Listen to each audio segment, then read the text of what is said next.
Quizá todo esto merezca una referencia directa a lo que pensaba y esperaba del magisterio, o cómo veía a los maestros. Los maestros en la escuela de Agustín Ferreiro, decías tú, Silvia. Cuando se le estudia y se le lee, en general se le estudia a través del libro más conocido, que es La enseñanza primaria en el medio rural, que es un libro sin épocas, es decir, mantiene su más plena vigencia. Al comienzo de la enseñanza primaria en el medio rural, este maestro decía algunas cosas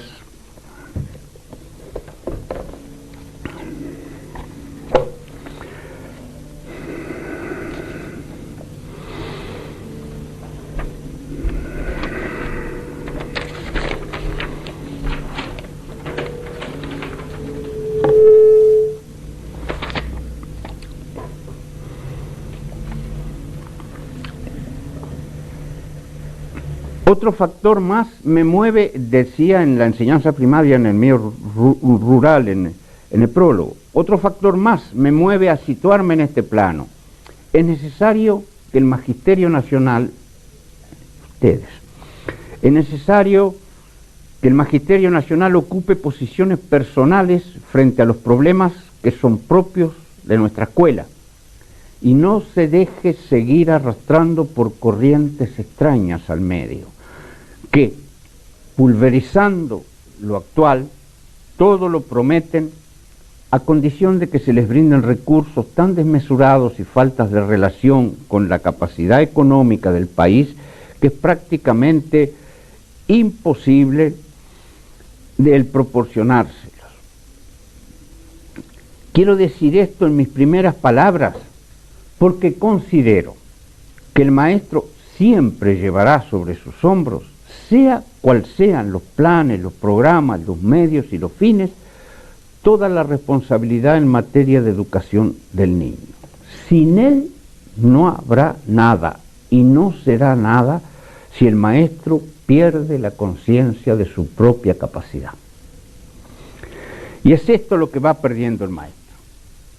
Toda literatura pedagógica de 15 años atrás vino a crear en el magisterio un inmenso complejo de inferioridad. Desde todas las tribunas se lanzan sobre él acusaciones de incapacitación. Qué parecido, ¿no? Desde todas las tribunas se lanzan sobre él acusaciones de incapacitación. Llenan el espacio los técnicos en la producción de frases, los malabaristas de la palabra. Por obra de ellos, la pedagogía parece haber entrado en un período que podríamos llamar alquímico, en donde la frase de sentido mágico, por lo incomprensible para los demás, se convierte en clave para la solución de todos los problemas. Salteo.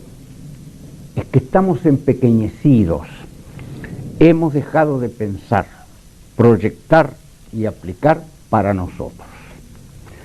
Hemos permitido el vivir de prestado en lo que hay de más noble en las manifestaciones del espíritu, la creación. Por pequeña, humilde y sencilla que ésta hubiera sido, bastaba para conservar el inmenso tesoro que se nos está yendo de las manos, la personalidad.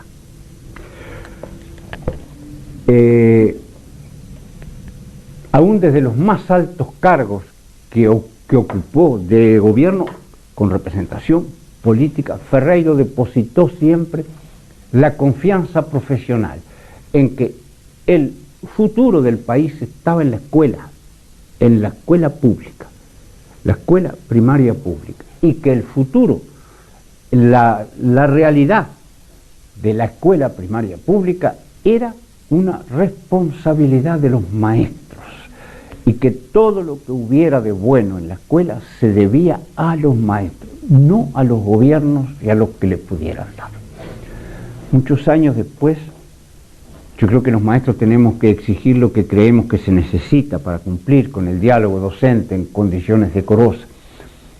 Sin embargo, muchos años después aparecieron maestros que en el medio del campo dejaban su ranchito para ir a dar clase abajo de un árbol o a la sombra de un árbol con sus alumnos y sacaron maravillas.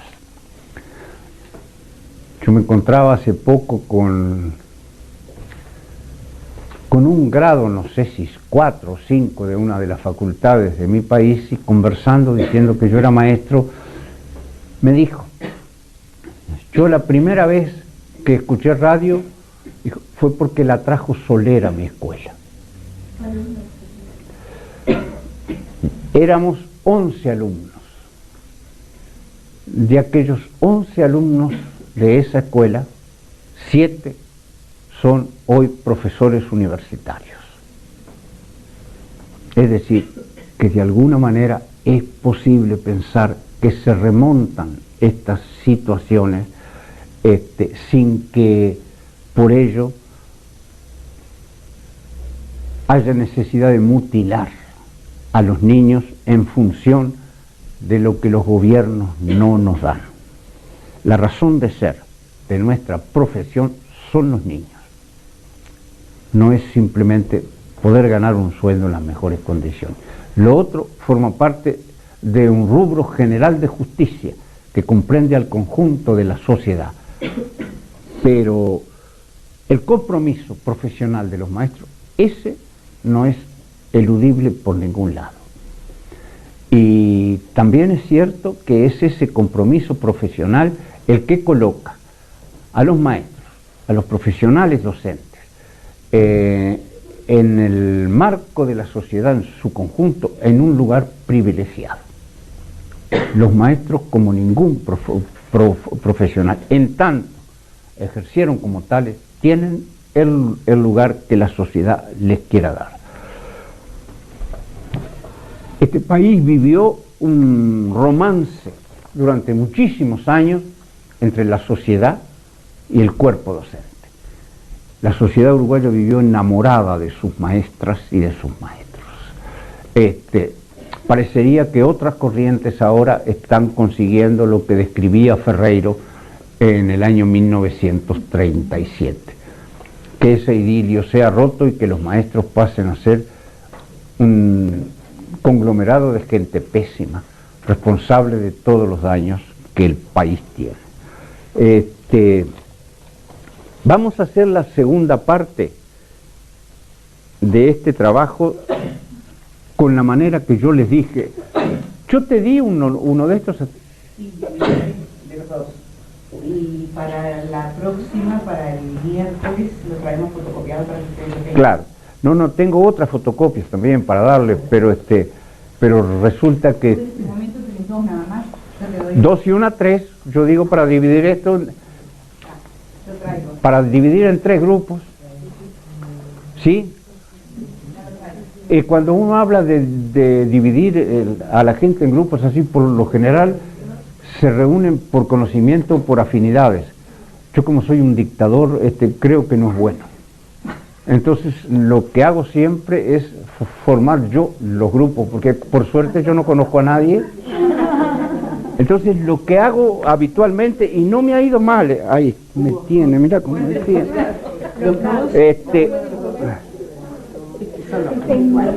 1, 2, 3, 1, 2, 3, 1, 2, 3, 1, 2, 3, 1, 2, 3, 1, 2, 3. ¿Todos tienen el número? 1. ¿Sí? Se reúnen los 1, se reúnen los 2, se reúnen los 3. ¿Yo qué hago? Que por la mitad quiero terminar de decirles, por lo menos leerles, cuál fue el recorrido profesional de don Agustín. Después fue maestro en San Antonio, en una escuela en Canelones. Allí conformó su matrimonio, su pareja, con el cual vinieron 2 hijos. Después se trasladó a Montevideo y ganó el concurso de maestro de 2º grado. hay muchos de ustedes que no tienen por qué saber lo que era el maestro de segundo grado. En una época en este país hubo un maestro de primer grado, de segundo grado y hasta hubo de tercer grado. Para ser maestro de segundo grado, en lo que yo recuerdo, había que dar 28 exámenes después del título de maestro. Yo ya no conocí el de tercer grado. El de tercer grado funcionó por allá por el siglo XIX. Después se fue sacando pues de una pelea por un título único, qué sé yo, cuántas cosas. Don Agustín le dio, aparte para trabajar en la fábrica de calzados y todo lo demás, fue maestro segundo grado también. Fue director rural a Nico Pérez, después fue a Minas en 1924 como director urbano, pues va a Soriano en el 29, donde gana el concurso de oposición en cargo de subinspector.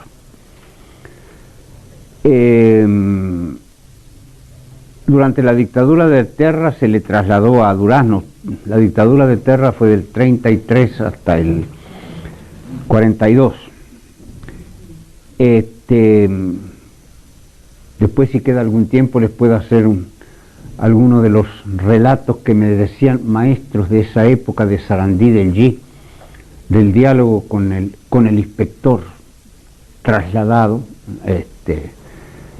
y ese grupo de maestros que las autoridades de la época calificaban como la siniestra conjura. Se llamaban así. En el 37 es que publica su libro de permanencia total, que es la enseñanza primaria en el medio rural, que es bueno saber que es el producto de un concurso anual de pedagogía, una práctica que será necesario reponer. Se los digo de paso porque a lo mejor ustedes no lo saben, va a haber un llamado a un concurso de pedagogía para maestros ahora, sobre el tema de la pedagogía de Reina Reyes, porque este es el año del centenario de Reina Reyes, y en principio tenemos el acuerdo del Codicen para hacer un llamado a concurso entre los estudiantes de magisterio de todo el país sobre el pensamiento de Reina Reyes, que es una forma de que estudien el pensamiento de Reina Reyes, y el otro es entre los maestros sobre la obra pedagógica. Los concursos de pedagogía sirvieron para mucho, porque fue un procedimiento para profundizar sobre diversos temas. Ese año Ferreiro sacó el segundo puesto en el concurso anual de pedagogía, el primero se declaró desierto. Este libro maravilloso no mereció los... Pero no solo eso, sino que además en ese mismo concurso se presentó y sacó mención Luis O. Jorge. Es un maestro del interior del país, después llegó a ser inspector regional. No sé si alguno de ustedes les dice algo, fue cuñado de Enrique Breyer, el maestro Enrique Breyer, que fue el que supervisó en su etapa final toda la experiencia de la mina y todo don Enrique murió el año pasado recién, todo un pensamiento sobre el cual también habría que profetizar. Bueno, sin embargo, Breyer tampoco mereció ninguno de esos, pero los concursos anuales de pedagogía sirvieron para profundizar sobre muchos temas. Luis O. Jorge particularmente trabajó en ese concurso y en otros posteriores sobre el tema de la educación rural.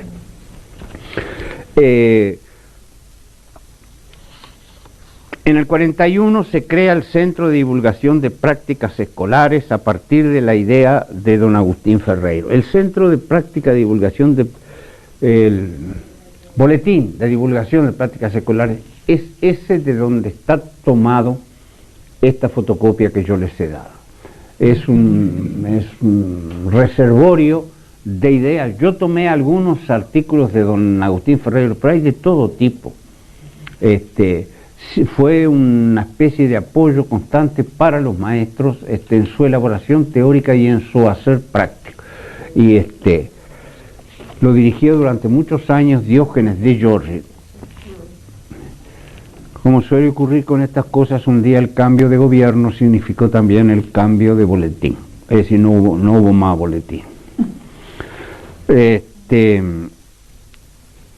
1945 comienzan a funcionar las primeras escuelas granjas. Las escuelas granjas son forman parte de una idea original de don Agustín Ferreiro, que se llevó a la práctica con un enorme éxito y que, en opinión de Soler, por ejemplo, tienen la más completa vigencia, podrían llevarse a la práctica también ahora. Es decir, si cambiara la perspectiva de los gobiernos sobre los educadores y si cambiara también la relación de los maestros con su medio, la vuelta a las escuelas granjas seguramente sería una forma de organizar a la sociedad uruguaya de otra manera, a la sociedad uruguaya de los medios rurales particularmente. ¿Y estas propuestas las hacía desde el cargo de inspector? ¿Cómo, querida? ¿Estas propuestas las hacía desde el cargo de inspector? La propuesta para la educación, para las escuelas granjas, las hizo desde su cargo de consejero. ¿Fuerte? Claro, como en 1942 empezó a trabajar en el consejo. Sí, pero digamos, usó el cargo de consejero para estas cosas. Es decir, para dar la propuesta, las propuestas estructurales. Recuerdo que entre una de las que no salió, que él defendió con muchísimo calor, estaba la propuesta de las categorías docentes. La propuesta de las categorías docentes tenían más o menos este fundamento. Recuerdo que decía con una expresión de esas que no olvidé nunca más, que no es razonable que alguien estudie la carrera de maestro para lucrar, pero no es admisible que la profesión de maestro sea la profesión de pobre. Corresponde mantener una relación entre los cargos de la administración pública, decía, y señalaba como sueldo base de los maestros el 25% del sueldo de un legislador. Saquen las cuentas ustedes si conocen legisladores. En las categorías docentes entonces planteaba el desarrollo de la siguiente idea: cuando un maestro sabe más de lo que sea, de astronomía o de inglés o de lo que ustedes quieran, la escuela se beneficia. Cada vez que un maestro mejora su formación cultural, está abriendo más posibilidades a saber más. Entonces el proyecto de categorías docentes le subía el sueldo a cada maestro por examen aprobado, de 1, 2, 10, los que fueran, pero mejoraba el sueldo en función del esfuerzo que los maestros hacían para perfeccionar. Ese no salió nunca. El de escuelas granjas sí salió, y otros proyectos más.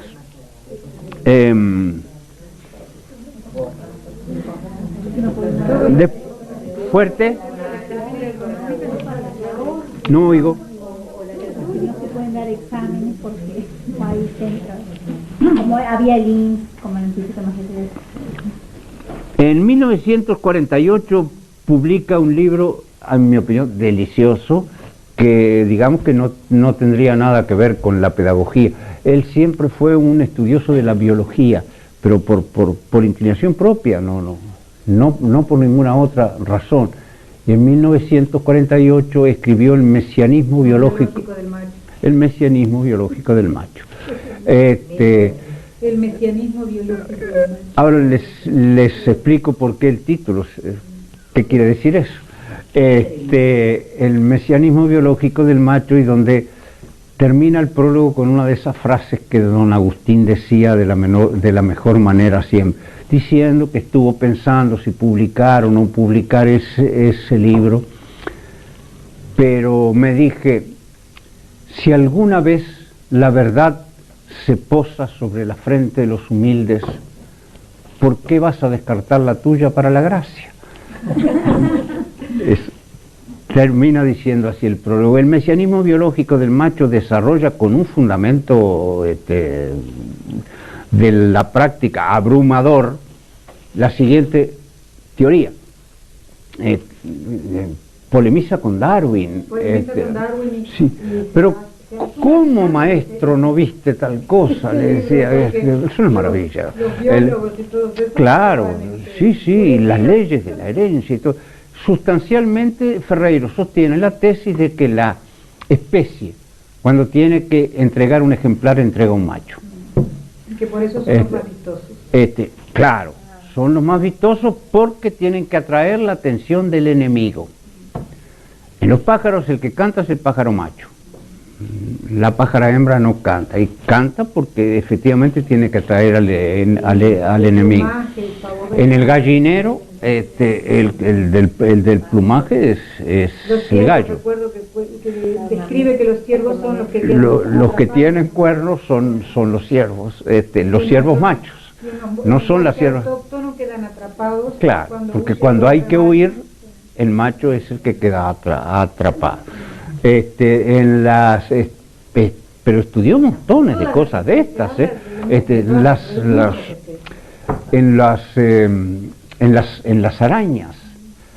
Los primeros ejemplares que salen, los que van a explorar el medio, es decir, los que pueden morirse, son todos machos. La especie entrega un macho porque finalmente un macho puede asegurar la continuidad de la especie con varias hembras. En cambio, la hembra es en todo caso un ejemplar único. El mesianismo biológico del macho. Si alguna vez lo encuentran, creo que se van a divertir mucho. Además es un libro en serio eso.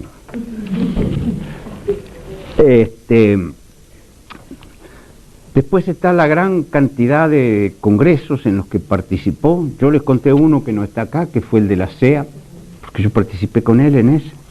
Después estuvo en el Congreso de Piriápolis, de maestros rurales. Y después tenía, los últimos años de su vida, tenía, yo diría, el vicio de ir a las escuelas donde tenía maestros amigos en todos lados, y pedía permiso para trabajar con los chiquilines, particularmente con los de primer año.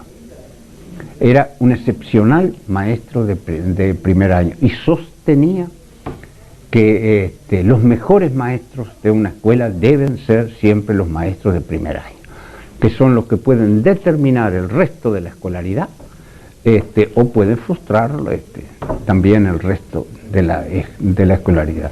Alguna vez dijo,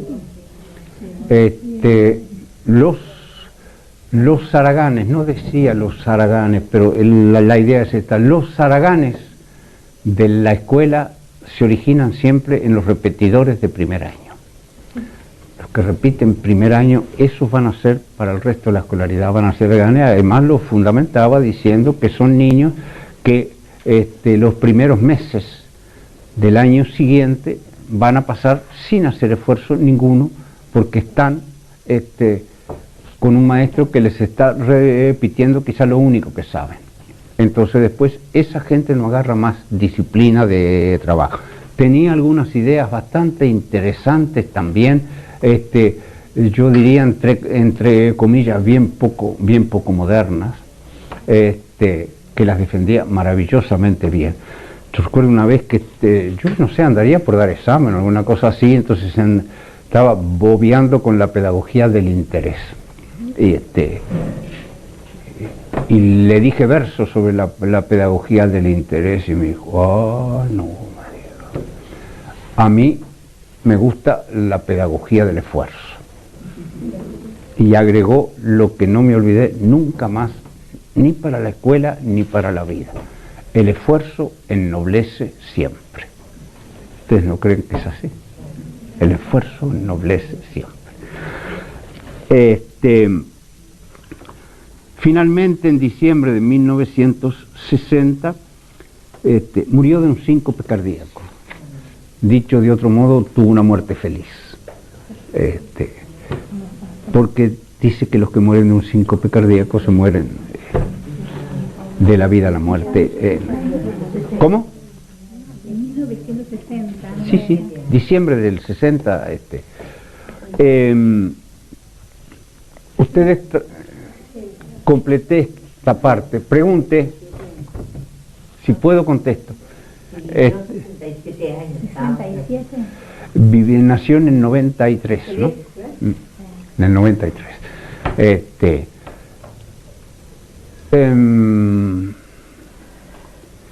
Ustedes trabajaron en 3 grupos, grupo 1, grupo 2 y grupo 3, cada entre ustedes. Lo que me parece más valioso de este tipo de técnica que quise usar ahora es, primero, que es ponerse en contacto directo con los textos de Ferreiro y no con un expositor acerca de los textos de Ferreiro, porque cada uno de cada texto que se lee extrae sus propias conclusiones, más allá de lo que digan los otros críticos. En segundo lugar, porque el hecho de pertenecer a diferentes generaciones supone también socializar experiencias que no son iguales y a veces ni parecidas. En uno de los grupos me encontré con que había un conjunto de colegas recibidos en el 70, y en ese mismo grupo había también una colega nacida en el 70. Entonces se dan cuenta ustedes que el intercambio de experiencias de ese tipo es muy valioso, porque cada uno viene, por decirlo mal, de la escuela donde se formó y de la sociedad donde se formó, el tiempo social. El grupo 1 eligió como expositor, lo cual no quiere decir que los demás se callen, ¿eh?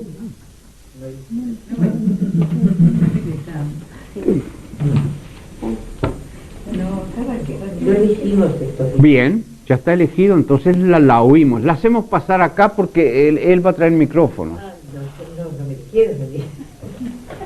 Acá de acá, que democráticamente. Te da vergüenza. Me da menos vergüenza de acá. ¿Y cómo se llamaba el trabajo? Vergüenza de ignorar. ¿Viste? Pero capaz de reconocerlo, Dios. Bueno, nosotros estuvimos viendo, primero que nada, la vigencia que tiene ese texto, ¿no? De ese pensamiento.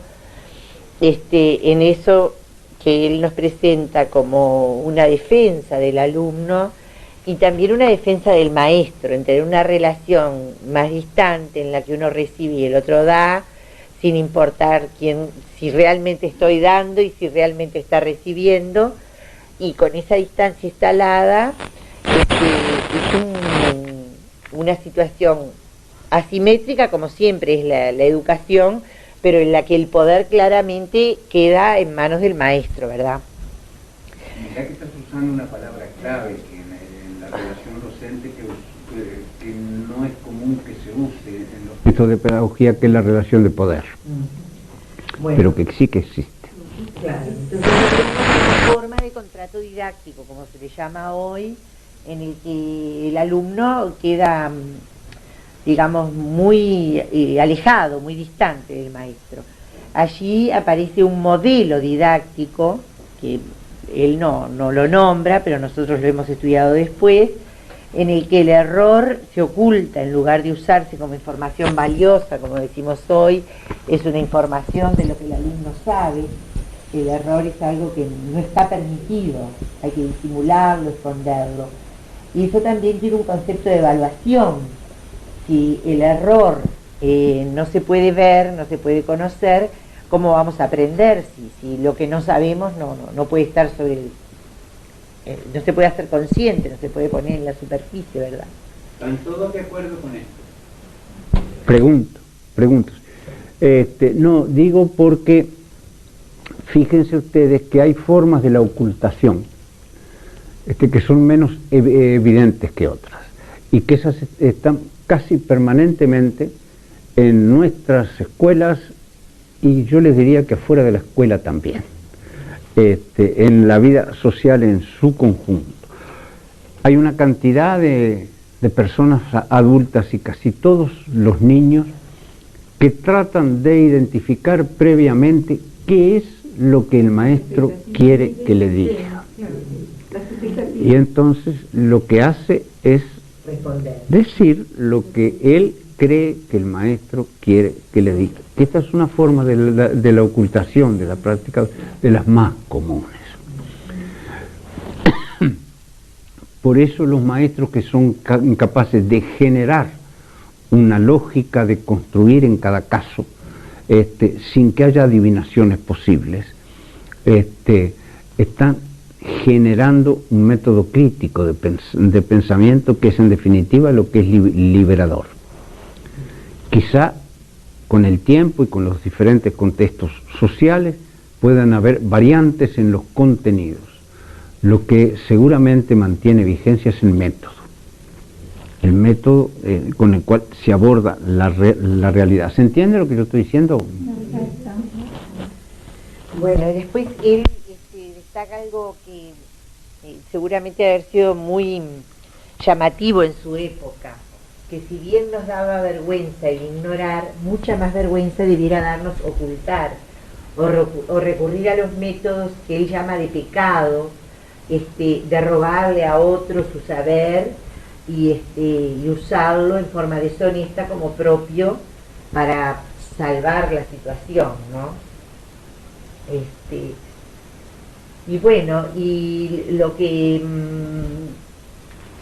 él plantea como consecuencia de esta relación, de este concepto de evaluación, de este uso del error, es que el alumno aprende a falsear y actúa como un súbdito, no como un igual, ¿no? Y después de allí de esos alumnos van a surgir los planes, los programas que van a regir la educación, o sea que se está creando sobre la falsedad la retroalimentación que va a tener el sistema educativo y no lo que él dice en la otra página que usted leyó sobre que los jóvenes lleven a su comunidad y mezclen el saber científico con el saber cotidiano de su población para elevar el nivel. Entonces la escuela sí sería un motor a todo nivel de la sociedad, no importa la edad que tenga el alumno. Y cuando ocurre lo contrario, también se nota. Es decir, cuando generamos los hábitos del ocultamiento, es decir, si ustedes quieren los hábitos de la mentira con respecto al conocimiento, estamos haciendo un daño social a largo plazo que es absolutamente incalculable. Él dice que tira la piedra de la sociedad hacia el que habla mal, hacia el discapacitado, pero que esconda muy bien la mano, porque de esa piedra que tiró va a volver, ¿no? Y entonces es un poco, a veces uno ve la violencia que hay en los jóvenes y se pregunta, ¿no? ¿Cuál fue el lugar de la educación de estos jóvenes? ¿Cuánto pudimos evitar nosotros de esa violencia si nuestra educación les hubiera servido realmente en consonancia con lo que el medio familiar de pronto estaba haciendo y le hubiera facilitado la integración social? Y bueno, por supuesto que no es responsabilidad nuestra exclusiva, ¿no? Pero que tenemos. ¿Todos están de acuerdo con esto? No, yo digo porque pretendo sacar el pie del lazo o la pata de la trampa, como decimos, con respecto a la violencia de los jóvenes. Porque cuando hablamos de la violencia de los jóvenes es como si estuviéramos diciendo los jóvenes son violentos y los que no son jóvenes no son violentos. Y hay formas de la violencia infinitamente más públicas y más generalizadas y absolutamente más repudiables. ¿Cómo puede ser, por ejemplo, que nosotros veamos con tranquilidad que la potencia militar más grande del mundo destroce pueblos pastores y no pase nada? ¿Verdad? Es decir, es casi la incorporación, la legalización, la legitimación de las formas más brutales de la violencia. Digo esto para sacarla de ese molde que nos queda tan cómodo y que viene puesto todos los días, que es la violencia de los jóvenes.